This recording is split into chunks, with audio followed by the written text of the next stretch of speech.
Obesity is a public health crisis in many countries and also a private struggle for a lot of people. This is the first category of drugs that we have seen that may be able to make a dent in this problem. Every year, science chooses what we anoint as a breakthrough of the year. It's essentially a development in the world of science that we assess as being particularly exciting, groundbreaking. This year, we selected what are known as GLP-1 receptor agonist drugs.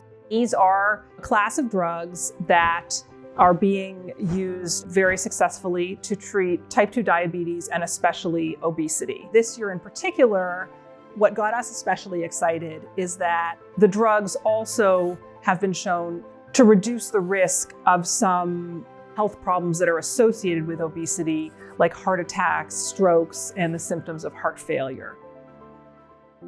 GLP-1 stands for glucagon-like peptide 1. GLP-1 is what's called an incretin hormone, and that's a category of hormones that are secreted by the gut and that then trigger this release of insulin.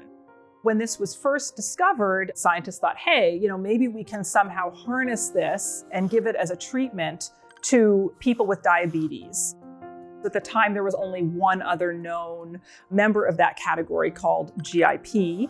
And GIP had been tried to see if it could treat people with diabetes, and it didn't work. We were very, very much surprised when we found out that GLP-1 in advanced stages of type 2 diabetes was able to substantially stimulate insulin secretion.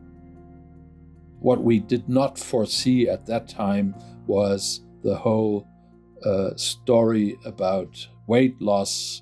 In the 90s, there were various sort of threads of discoveries that brought appetite and obesity into the picture.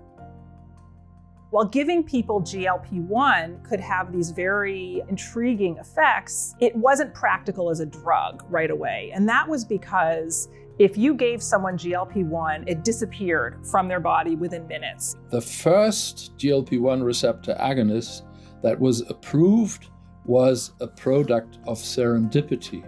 It was isolated from the saliva of a lizard living in Arizona.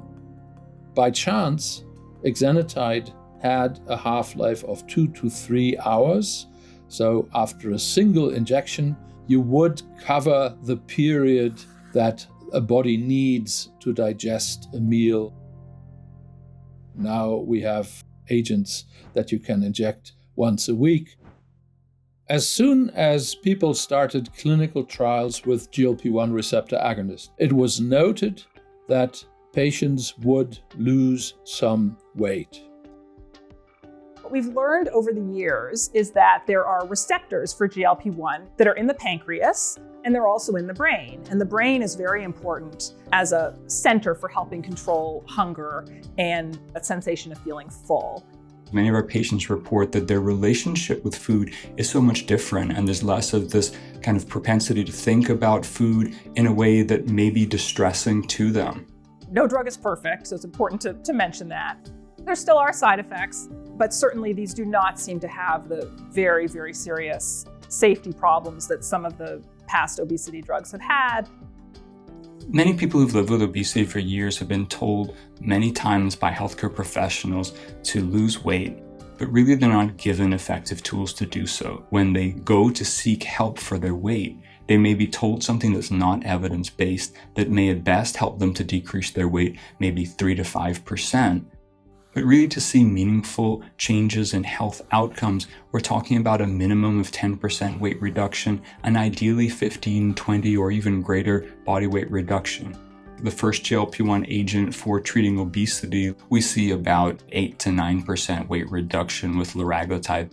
With the advent of semaglutide, we've seen an average weight reduction in people without diabetes of around 15%. But there's a lot of physiology that goes into obesity that will resist people staying in that lower body weight state and that will really support weight regain. From the data we have so far, it does look like if you go off of the drugs, you have a good chance of regaining at least a decent portion of the weight lost.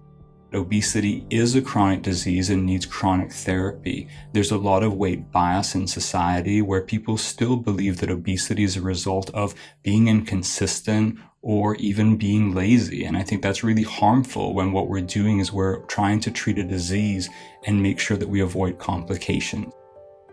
There was a study that came out in the summer looking at people who had heart failure and obesity. The people who got semaglutide had a reduction in their symptoms of heart failure. They were able to walk farther on a kind of standard walking test.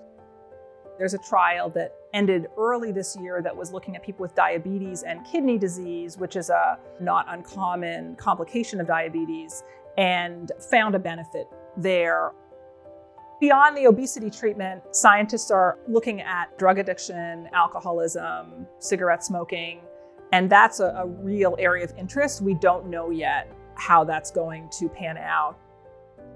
In medicine, there's always another chapter. Can we do better? Can we do more? What drug companies started to do is design drugs that mimic GLP-1, but also target in some way another hormone or other hormones. One of the obvious combinations is GLP-1 plus GIP because they are the hormones who act in concert to regulate insulin secretion after meals. The first one that really made it to clinical trials was tirzepatide.